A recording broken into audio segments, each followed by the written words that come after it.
আসসালামু আলাইকুম, সবাই কেমন আছেন? আশা করি সবাই ভালো আছেন। এখন আমার প্রশ্ন হচ্ছে, যদি রক্ত প্রয়োজন হয় তখন ফেসবুকে পোস্ট দেন যে ও পজিটিভ রক্ত প্রয়োজন, বি পজিটিভ রক্ত প্রয়োজন। কেন রে ভাই?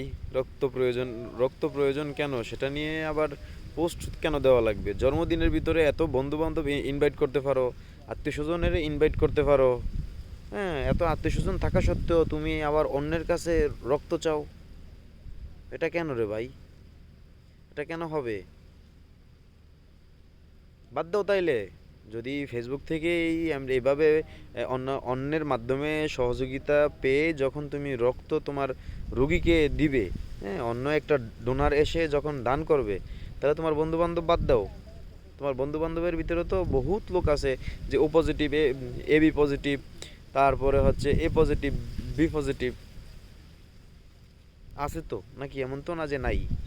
তাদের কাছ থেকে যদি তারাই যদি রক্ত তোমাকে না দিয়ে তোমার রোগীকে রোগীকে সহযোগিতায় না করতে পারে, তাহলে এরকম বন্ধু বান্ধব বাদ দাও না রে ভাই। ধন্যবাদ সবাইকে, ভালো থাকবেন।